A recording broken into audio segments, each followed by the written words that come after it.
minus 5, minus 4, minus 3, minus 2, X minus 1. Fire. Lights out, everybody.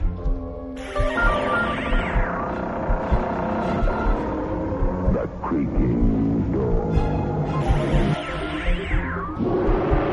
Dimension X. Inner Sanctum Mystery. X minus 1. Dark fantasy.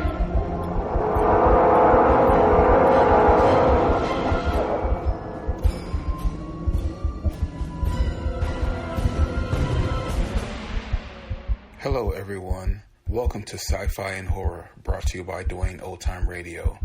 Sci-Fi and Horror features some of the best programs from the golden age of radio, including X-1, Orbiter X, Dimension X, it's a lot of X's, Lights Out, Ray Bradbury, Dark Fantasy, and many, many more. Also, my podcasts are free of ads, so you can enjoy the programs commercial-free. If you would like to donate a few dollars to help me cover the cost of creating these weekly posts, you can donate to my channel. On the bottom of each post, there is a donation link in your preferred podcast player. Anything you donate is extremely helpful and appreciated. Last week was Dimension X. Let's keep the X's going with X-1. 2 episodes from X-1. The 15th episode, Cold Equations, August 25th, 1955. And their 16th episode, Shanghaied, September 1st, 1955. Countdown for blast off. X-5, 4, 3, 2, X-1, fire.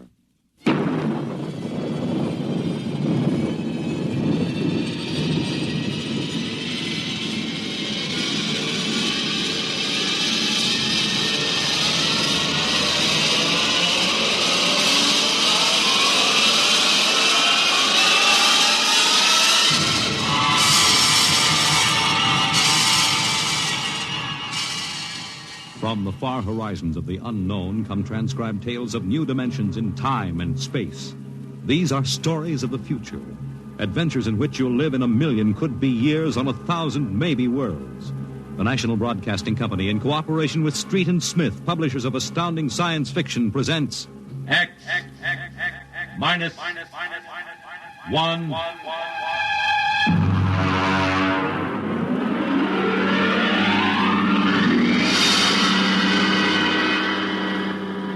Tonight's story, Cold Equations. There is no margin of safety along the rim of a frontier. There can't be any until the way is made for those who come later. Until then, the penalty for mistakes is a grim one. The laws of physical nature operate with irrevocable certainty, with no room for mercy, kindness, or sentimentality. In space, life becomes a cold equation, and the equal sign is often followed by death. I know. I'm the pilot of an EDS.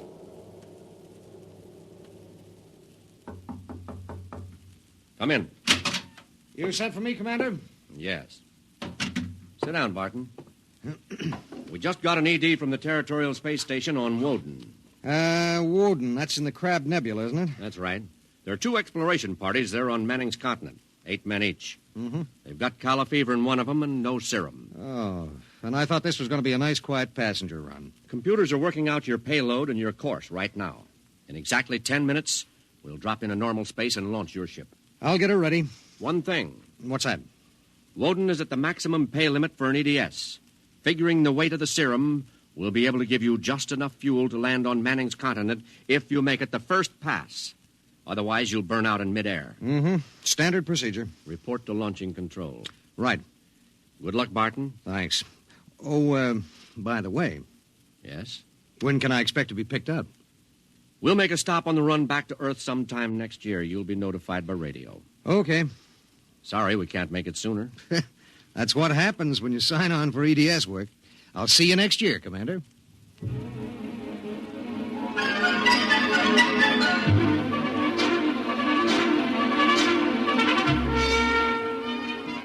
down in the belly of the Stardust, the crew was working like beavers to get the EDS, the emergency dispatch ship, ready.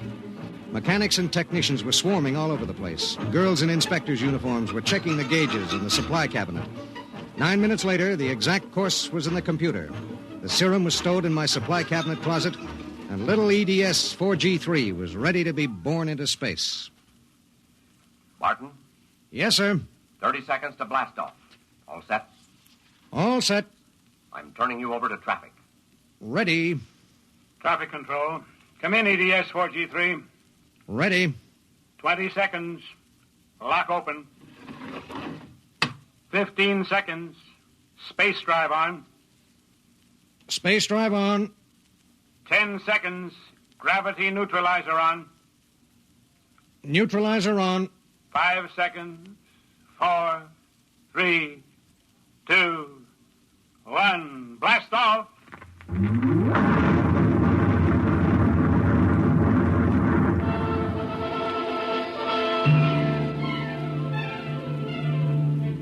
I don't remember how long it was afterwards that I first noticed something wrong.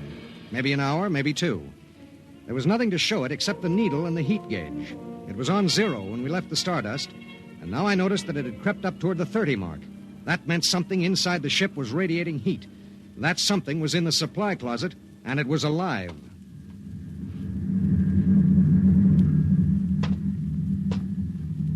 All right, come out. Whoever or whatever you are, if you don't come out in 5 seconds, I'm going to blast you. 1, 2.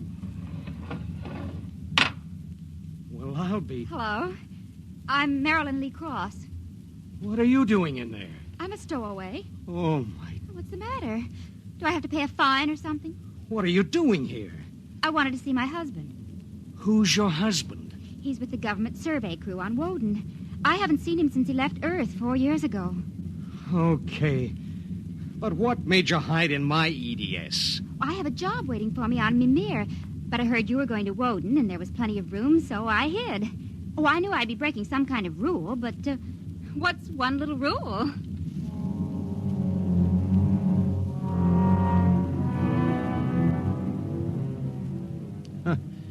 What's one little rule? H amount of fuel will power an EDS with a mass of M safely to its destination. H amount of fuel will not power an EDS with a mass of M plus X safely to its destination. Well, how could she be expected to know? She was 5'2" with brown curly hair and the faint, sweet smell of perfume. She was 5'2" and she smelled like apple blossoms. And her name was X in an equation that would have to be balanced.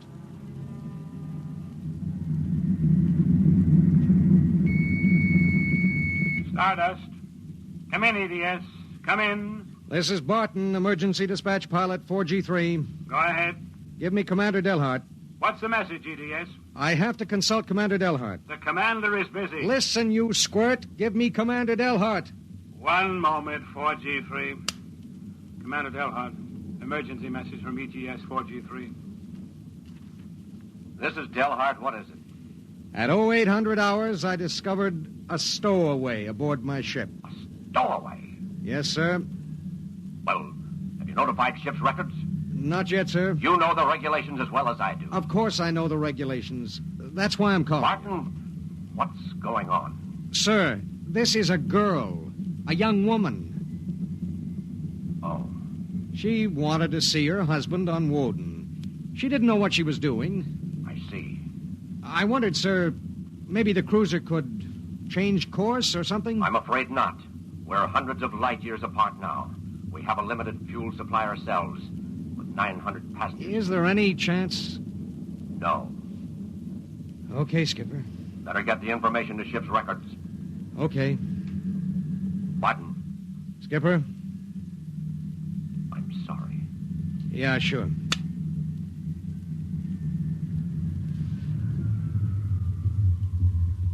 You cut our acceleration, didn't you? Yes. Why? Well, save fuel. For a while.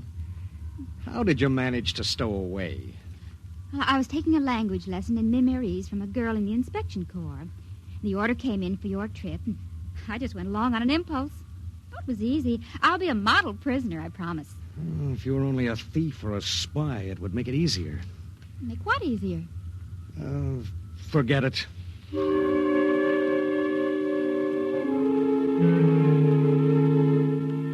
Why couldn't she have been somebody with some ulterior motive, a fugitive, hoping to lose himself in a raw new world, a crackpot with a mission? Why did she have to be a woman? A beautiful, kind, trusting woman?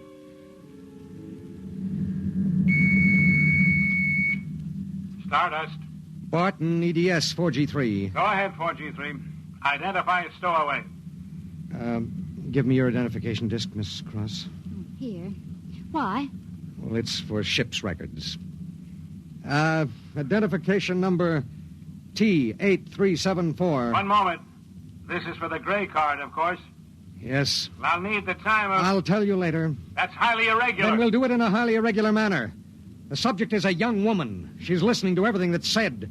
Are you capable of understanding that? Oh. Go ahead, 4G3. Number T8374-Y54. Name, Marilyn Lee Cross. Female, married. Born July 7th, 2160. Good Lord, you're only a child. Height, 5 feet 2 inches. Weight, 110. Hair, brown. Eyes, blue. Complexion, light. Blood type, O. Original destination, Port City, Mimir. Listen, I'll call you back later. Look, miss. Marilyn. Look, Marilyn. I guess you don't know what you got yourself into here. Well, it's like this. This ship is carrying Calla fever serum to the survey group on Woden. Yes. Their supply was wrecked in a tornado. The fever is always fatal unless the serum is given in the first 48 hours. Now, these little ships have exactly enough fuel to reach their destination. If you stay aboard her, your added weight will cause it to use up all its fuel before it can land. What happens then? We crash. You die, I die, and 6 fever victims on Woden die. Well, can't they send out another ship to meet us? There are no ships to send. Well, Oh, no. Oh, no, you couldn't do that. That's how it has to be. But that's crazy. I haven't done anything. I haven't hurt anybody. I'm sorry. I should have told you before, but I wanted to make sure there was no other way. You mean it? You're going to make me leave this ship? That's how it is. But I'll die. I'll explode. I'll be like those horrible pictures of... Try to understand. I do understand. You're going to kill me, and I didn't do anything. I know you didn't. That has nothing to do with it. It has everything to do with it. Nobody just dies like that for no reason. Oh, listen. Maybe there are other cruisers you don't know about. Maybe the radio. Maybe it... Now, listen to me. It's different here. Different from anything you've ever known. On Woden, there are 16 men. 16 men on an entire world. They're fighting an alien environment. The environment fights back. You can only make a mistake once. And I made a mistake. Yes. There's no hope. Absolutely none. You'll have to be put out of the ship.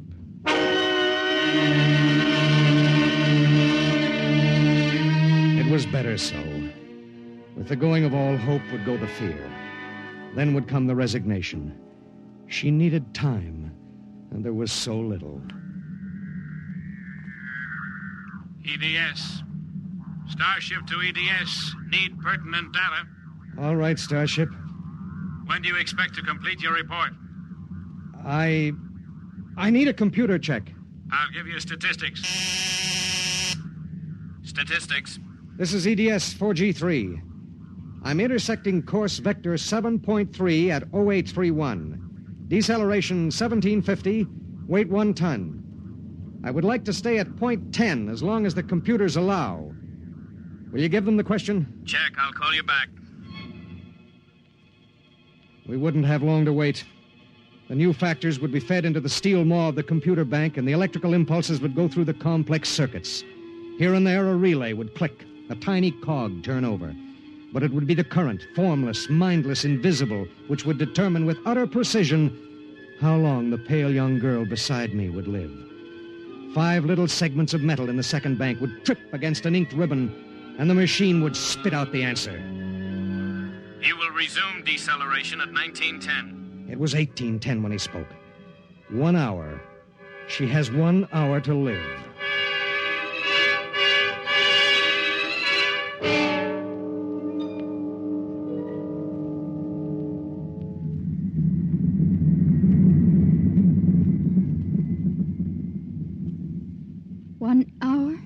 That's it. All I did was hide in a closet. And now you tell me I have to die. I don't believe it. You might as well get used to it. If this happened back on Earth, 1,000 ships would fill the sky.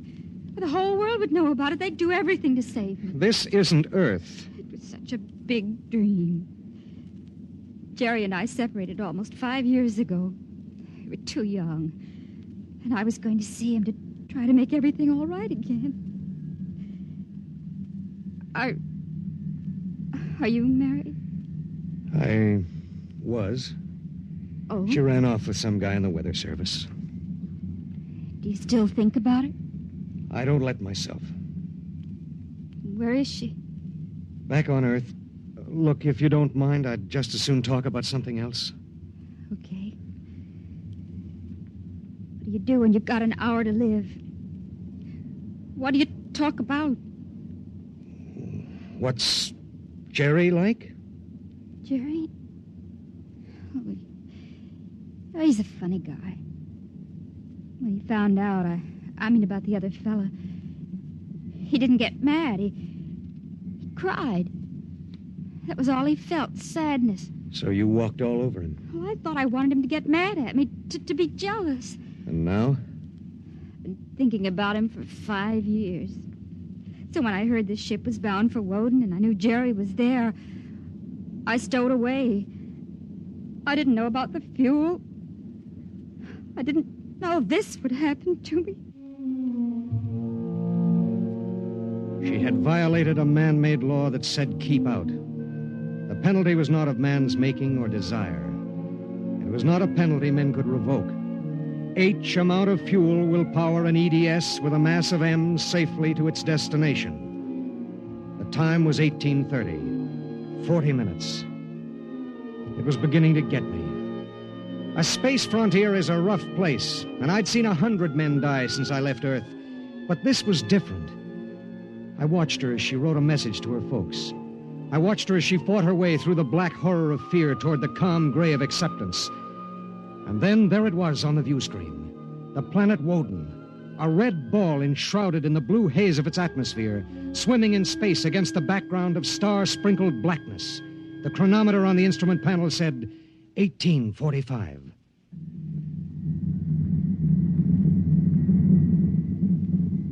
Listen, we're in radio range of Woden now. I mean, would you want me to try to contact your husband?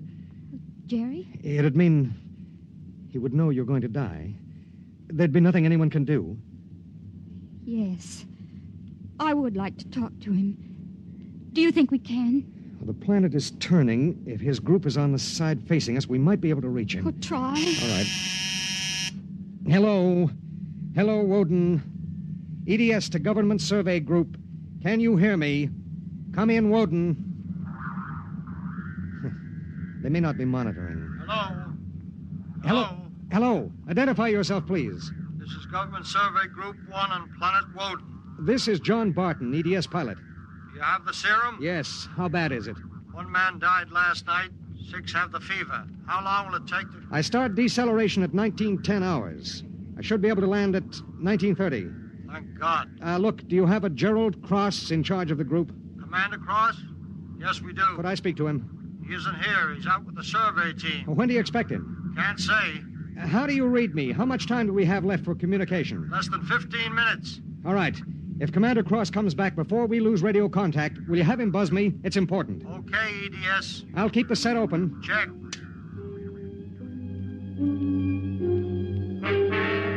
The minutes passed like small bits of eternity. On the view screen, I could see Manning's continent sprawled like a gigantic hourglass in the eastern sea. There was a thin line of shadow where it was beginning to disappear as the planet turned on its axis. I looked at the pale woman next to me. And I thought of another woman long ago who'd sat next to me and cried because I wouldn't try to understand. What had she written in those letters back home? What would they think of the faceless, unknown pilot who'd sent her to her death? What would I think of myself alone nights, reliving this voyage?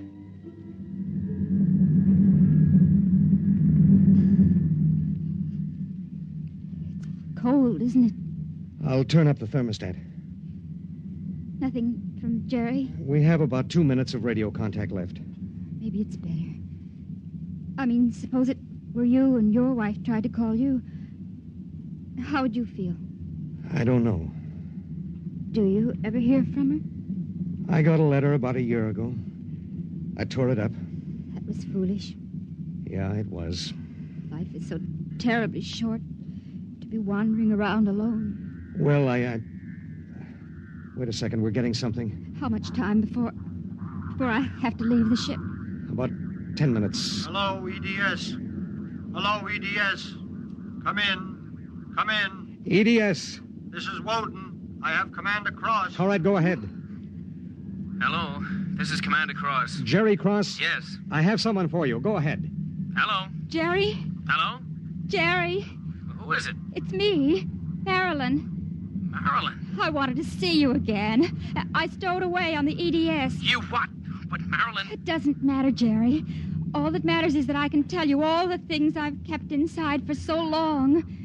Jerry, I want you to know I've never forgotten. Oh, it's been so many years. I can't believe it. I thought I'd see you again, but now I can't. Jerry, you don't hate me, do you? Hate you? Oh, Marilyn, I've never stopped loving you. Not for an instant. Oh, Jerry. Listen, we don't have much time. The transmission is getting fuzzy. Oh, Marilyn, I've got to see you. There's got to be some way. There isn't. Let me talk to the pilot. Give it to me. Hello? Pilot, have you called the mothership?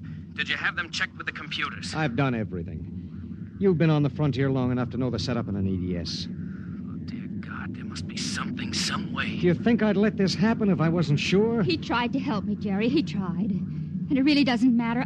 I'm not frightened anymore. Not now. But how did you get here? I don't understand. Well, I was going to Mimir to take a job, I thought. And now I realize I was just going because I'd be closer to where you were.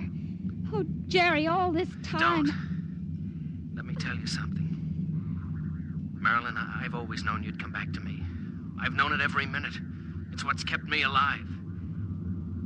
I want you to hold that in your mind. Jerry, I can't hear you. We haven't much time. We're losing radio contact. Jerry! Oh, don't cry, darling. Just know how I feel. I do. It's fading. There are so many things to say. Jerry, if you can still hear me, maybe I'll come to see you again. Maybe I'll come to you in your dreams, or be the touch of a breeze, or one of those golden-winged little birds singing my silly head off. Maybe I'll be nothing you can see or hear, but you'll know I'm there. Think of me like that, Jerry. Goodbye. Goodbye, my darling. She sat motionless in the hush that followed. And then she looked at me. Now? Now. I pulled down the black lever, and the inner door of the lock slid open. She walked with her head up and the brown curls brushing her shoulders. I let her do it alone. She stepped into the lock and turned to face me, and I could see the pulse in her throat. I'm ready. I pulled the red lever, and there was a slight waver as the air gushed out. I thought I sensed a bump, as if something had bumped the outer door. And then there was nothing. The white hand of the closet temperature control was back at 0. A cold equation had been balanced, and I was alone in the ship.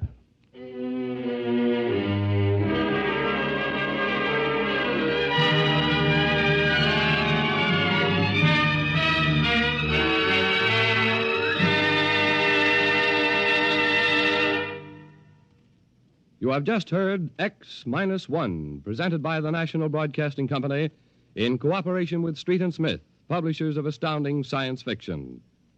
Tonight, by transcription, X-1 has brought you Cold Equations, written by Tom Godwin and adapted for radio by George Lefferts. Featured in the cast were Court Benson as Barton, Jay Meredith as Marilyn, Milo Bolton as Commander Delhart, Bob Hastings as Jerry Cross, Jack Arthur as Traffic Control Officer, and Walter Kinsella as the Woden Monitor. Your announcer, Bill Rippey. X-1 was directed by Ken McGregor and is an NBC Radio Network production.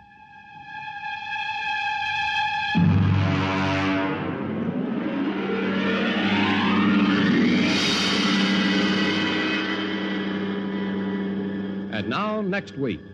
In the days of the Windjammers, whalers sometimes went on cruises that lasted as long as 2 years, and so sometimes they had to resort to rough methods to gather a crew. But what of the future when a cruise to a distant star may last for 15 years or more? We hear of such a voyage next week on X minus. Countdown for blast off. X-5, 4, 3, 2, X-1, fire.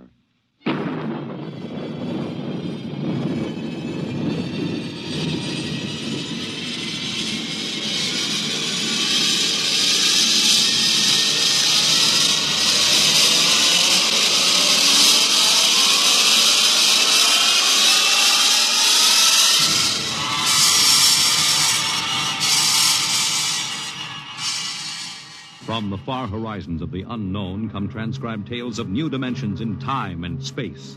These are stories of the future, adventures in which you'll live in a million could-be years on 1,000 maybe worlds.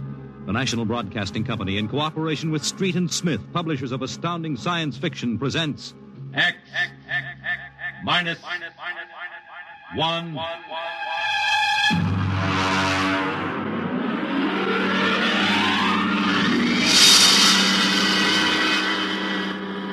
Tonight's story, Shanghaied. Okay, very funny, very funny. Think it over, boy. Tomorrow the old ball and chain. Yeah. Eat, drink, and be merry, for tomorrow you commit matrimony. Come on, look. Oh, come on. We came down here to Scully Square to have a little fun. We might as well be at my mother's musicale in Beacon Street. Oh, the problems of the rich. Hey, tell me, Jeff, just where does the coffin fortune come from? Pirate treasure? No, I guess it started in Nantucket. My great something or other used to be a whaler. Oh, whaler, there she blows. A dead whale or a stove boat. Watch my trusty harpoon. Hey, well, look out for the fort. Oh, my. Hey, where's the money now? Oh, I don't know. We've got a lot of commercial holdings, mills, import-export outfits, rocket lines, you know. Mere trivia. All right, now look, why don't we get out of this dump? We could go up to the Copley Plaza. It may be stuffy, but at least the glasses are clean. Well, you're the condemned man. All right, you two go ahead and get in the car. I'll settle. All right, meet you out in front. Right. Excuse me. You want something, Bud? Yeah, the check. Okay. Hey, Milton, check. He'll be right out. Right, thank you. Hello, mate. Nice night, eh? Oh, yeah, I suppose so. I've been watching you. Celebrating? Sort of. Yeah, so am I. Just got off a deep space run out to Centaurus. Oh, that's a 15-year run, isn't it? 15 and 3 blooming months. Mm-hmm. Well, how'd you know? You a spaceman? No, not exactly. Where's that check, barkeep? Hang on to your hat, Bud. Milton's slow, but he's sure. Fill it up, Charlie. Say, why don't you join me, matey? Yeah, Charlie. Oh, no, thank you. Oh, come on. Won't take off him, Mo. Well, celebrate whatever it is you're celebrating on me. Pour it, Charlie. Okay. Well, all right, thank you. I guess I might as well. Yeah. Cheers. Yeah, right. Cheers. Oh, what was that, Varnish? Charlie's special bread, eh, Charlie? Yeah. Well. Oh, say, look, Charlie, would you get that waiter out here? I've got to meet. Hey, what's your hurry, matey? You got plenty of time. Sure. Sit down. Take it easy. You don't look so good. No, I don't feel so good. Yeah, now, sit right here. You feel chipper as a blooming grasshopper in a sec. No, I've got to get outside. The car's in a hurry. Where's the check? The check? Oh.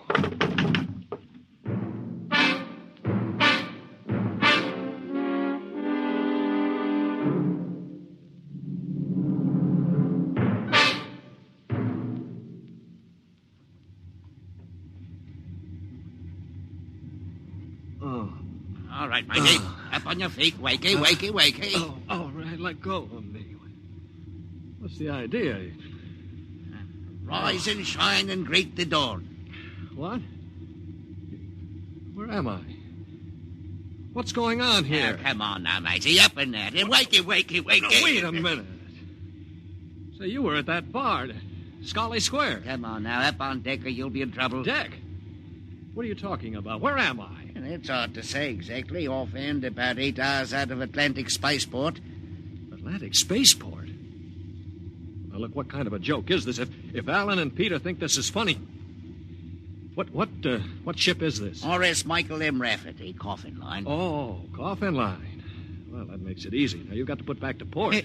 Forget your toothbrush, Banks? No, listen, you runt. You take me to the captain or I'll tear you apart. Here, Dolly, come and check it. All right, get moving. Sure, mate. Yeah. I'll take you to the captain. But you're going to be sorry.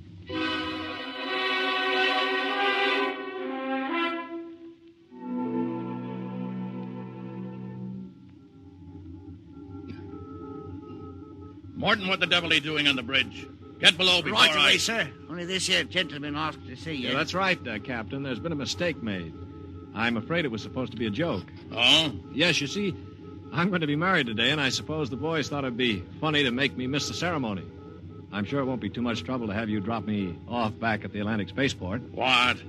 Morton, what is this? Well, it's simple, Captain. He wants you to turn the ship around, that's all. Now, look, if there's any trouble with your superior, I'm sure I can fix it up. You see, I'm Jeff Coffin. Yeah? Well, you don't understand. My father is Cyrus Coffin. He owns this ship. Oh, he does, Morton, get this drunk below. Now, just a minute. I can understand you're not believing me, but I can identify my... Hey, where's my wallet? I've been robbed. Oh, now, look, Captain, wait a minute. All you have to do is radio back and check. Mr. Black, remove this man from the bridge. Yes, but... Aye, sir. You heard the captain, Buster. Oh, no, wait a minute. Let go of me. This is no way to treat a passenger. Passenger? Huh. Wake up, sonny boy. You're one of the crew. Now get below.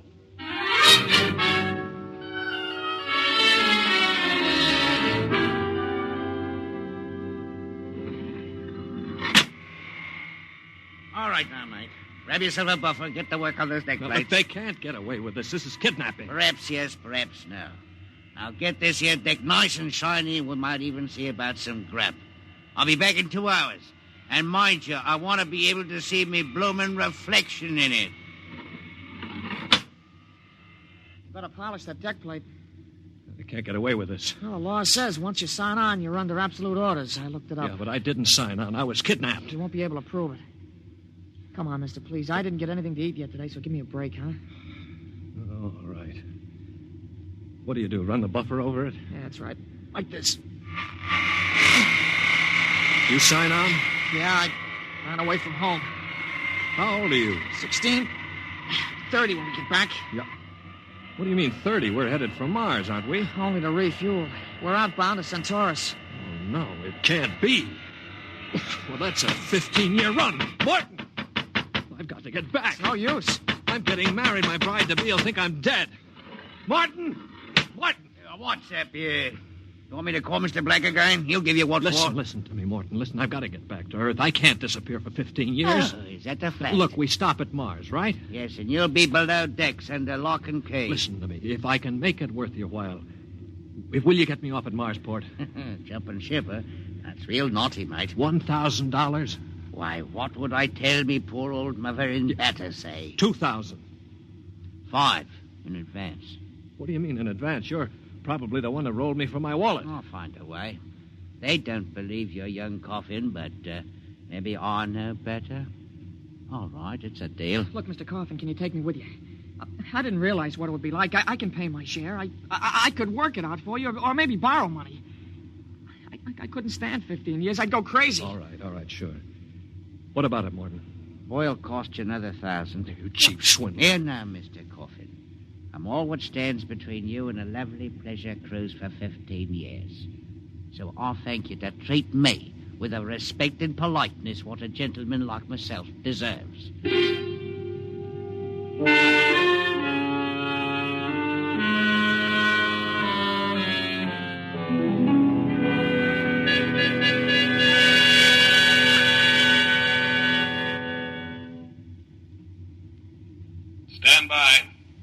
Stand by for landing procedure. All right, now. Listen careful. This here's the cable locker for the grappling anchor. Right. When she lands, this hatch will open. Cables go out. Don't get yourself caught in them. You'll be tore apart. All right, we've got that. You sure we can get out? Now, you just do what I say. We drop down to the blast pit. Nobody'll be there. Lie low in the pit till dark. Got that? Right. Now, look, Morton, I'll tell the patrol you helped us get away. That'll help you when they catch up with this gang. Well, thank you, sir. Thank you kindly. I've got to get to my station now. Luck. Thanks. Thanks, Mr. Morton. Well, there's a landing horn. Now keep clear of that cable, Joey. Here we go. Right. Hold on tight. There goes the grappling cable. Yeah. All right, come on. Drop through the hatch. It's about 6 feet. All right, it's clear. Hurry up. Here I come. Oh. You all right? I twisted my ankle. It's all right. All right, there's the blast pit. Get going. Right. Now, we're all right so far. The ship hides us. Here's the pit. All right, now get down so they can't see you. Wait a minute. I hear somebody coming. Keep still. Maybe we better look. Look, if we stick our heads up over the edge, they'll see us short. Now keep down and keep still. I hear him. Shh.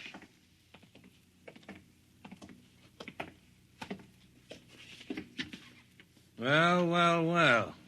Look what we have here. 2 little babes in the wood. Now, you two move and I'll shoot you in the belly. Morton, you got good eyes. I told you I saw him coming this way, Mr. Black. Jumping ship. My, that's a terrible thing to do.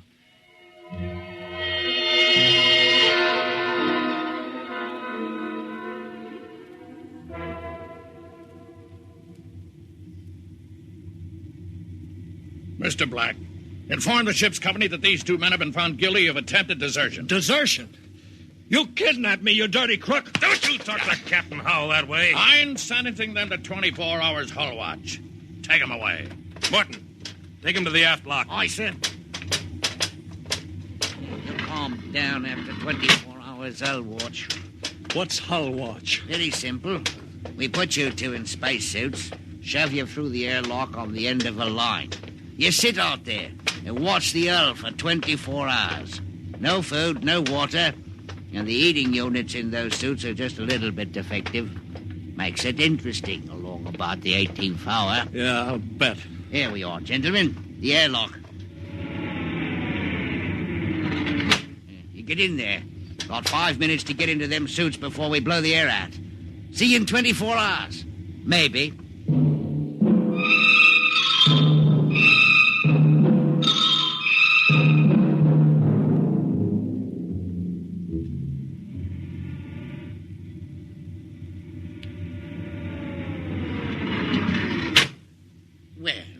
Welcome back to our little home. Water. Thirsty, eh? You should control these animals' instincts. Get water. Right, yeah? Yeah. Slopping like a bloody animal.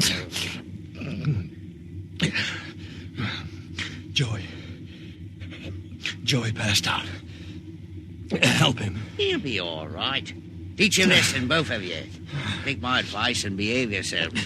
You've got 15 years to go on this here ship. You might as well make the best of it.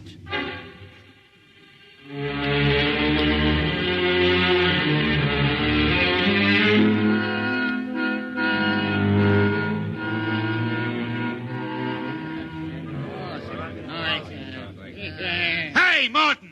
What do you call this mess? That's your supper, mighty food concentrates. What's the idea? Only 2 months out and on concentrates already? You complaining? Yeah, I'm complaining. If Captain Howell's chiseling on the manifest, that's his business. But when he tries to take it out in our hides... You keep quiet or I'll turn you into Mr. Black. Concentrate is what you get to eat from here on out. Now shove it into your face and keep quiet. Suppose I shove it into your face and see how you like it. What's going on in here? What's going on? Morton. He struck me, that's what. 48 hours hull watch. All right, what are you all looking at? Get back into your places. Morton, bring that man down to the aft airlock.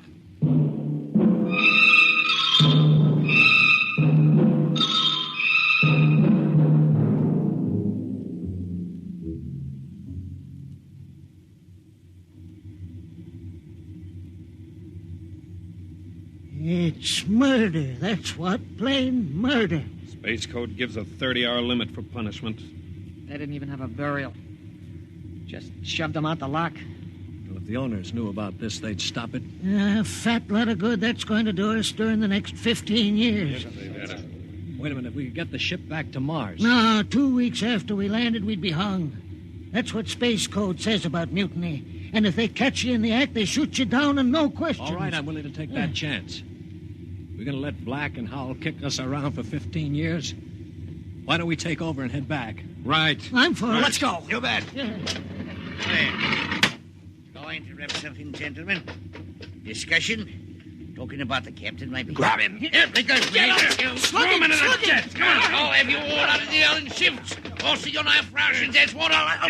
Show him my oil rag, Morton. Well, that's done it. He's an officer. Who cares? Yeah, we've got to move now. Joey? Yeah? You get up to the radio room and smash the set before they can get a message out. Right. Pop, you get aft. Tell the engine watch. Yes. The rest of us will go up on the bridge. How about this rat? Tie him up. Speed counts now. We've got to take over before they know what hit them.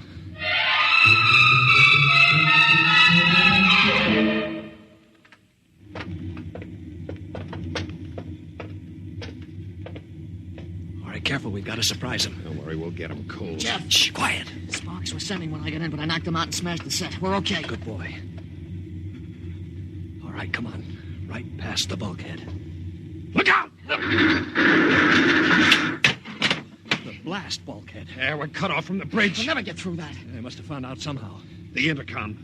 Black can turn it on from the bridge. You heard the whole thing. Well, we better get out of here. What'll they do? I don't know. We got all the controls up there. We can shut down the driver, but we can't steer. Yeah. We better dog down the hatch behind us. All right, men. Captain Howell's giving you 1 minute to give up quiet. In a pig's eye, Black. You'll hang for mutiny, every one of you. What do we do now? Quiet. They can hear everything on the intercom. If I pull the jack out... That's the boy. Look, we've got to get through to the bridge. It's a Mexican standoff. We can't get at them. They can't get at us. What's that? It's an air leak. The pressure's down. It's Howell. He blew the hatch on the mess hall section. Just opened her up and let the air out. Morton, do you know what Black's going to do? He's going to bleed off the air down here. Serves you all right. If I had my way, I'd see you all out on the hull till you froze stiff. You're forgetting something, Morton. You're back here with us. What do you mean? If Black and Howell blow out compartments one by one or bleed the air off, you'll get it too. They'll take care of me. Don't you worry about that. Oh, you think so, huh? Joey? Yeah. Plug that intercom back in. Right. Captain? Captain? Giving up? We've got Morton back here. Yeah? If you try anything on us, he'll get it too. What am I supposed to do, cry? You don't care if he dies? That's his problem. We're going to drop the oxygen level 5%. Can't do that to me. Captain! Captain! It's unfortunate that you were captured, Morton, but the security of my ship comes first. You mean you don't care? You'd see me dead. Precisely. Well, you can't. It's murder, that's what. I'm not one of them. You can't kill me. You can't. Joey, pull the intercom plug. All right, there you are, Morton. They'd kill you just as soon as look at you. Now listen, we've got to get through that bulkhead. You know this ship. There must be some way. Morton, we're your only chance. Get us through the bulkhead. All right. All right, why shouldn't I? They'd kill me. Well, then there is a way to get through. An emergency release. Uh-huh. So don't tell crewmen about it to keep them from breaking through in an engine blast and leaking radiation to the bridge. Well, then let's get going. We've got to get through that bulkhead before Howell cuts the air down and gets us all.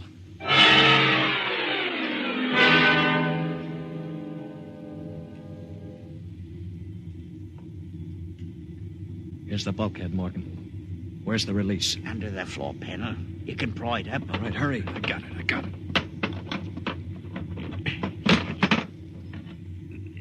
She's up. Works on a key. Ready? All right, Morton. Open it up. Here goes. Morton! He's dead. Electrocuted, and the bulkhead's still closed. They didn't even get to turn that key. It killed him instantly. Harry. Yeah? Have you got your watch gloves? They're insulated. Oh, yeah, sure. Get Morton out of the way. Don't touch him, Joey. He's got the current through him. I'll shove him away with the gloves. All right, now. Stand by. Here goes a key.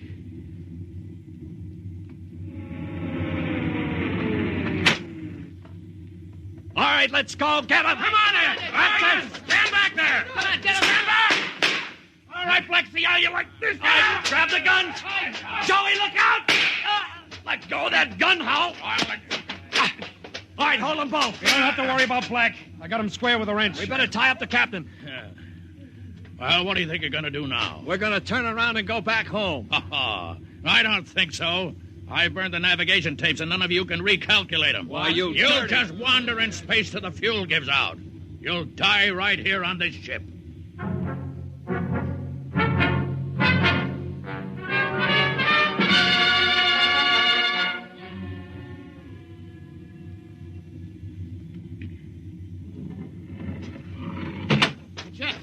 Jeff, the interceptor screens went on. Meteor? No, it's a ship. A patrol ship coming up on us. Oh, they must have got an SOS off. Yeah. Well, I'm not so sure that's so bad. Well, wait a minute. We don't have to worry. We can just tell them the truth. You're not familiar with space code, young man. Mutiny is punishable by immediate execution. In other words, they don't ask questions. They just shoot. He's right, Jeff. We're through. Can we get away? Not from a patrol ship. Already sent us a heave-to flash. If we run, they'll blow us out of space. I'm afraid your mutiny is about over with, gentlemen. They'll be aboard in an hour. And 10 minutes after that, you'll all be dead.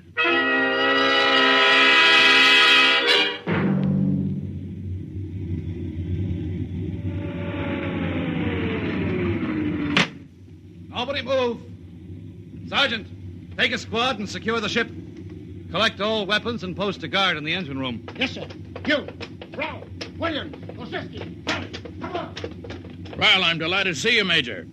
I wasn't quite sure my SOS had gotten through. Oh?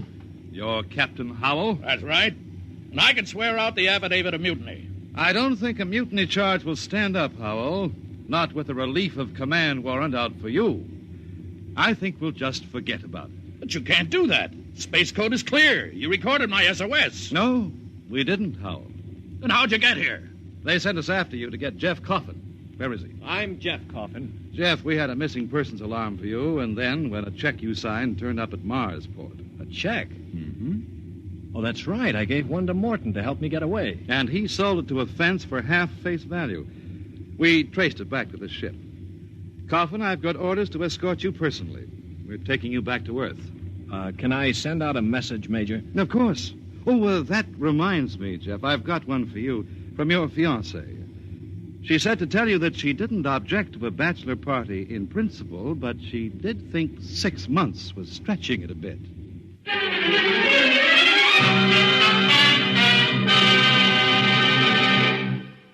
You have just heard X-1, presented by the National Broadcasting Company in cooperation with Street and Smith, publishers of astounding science fiction. X-1 was an NBC Radio Network production.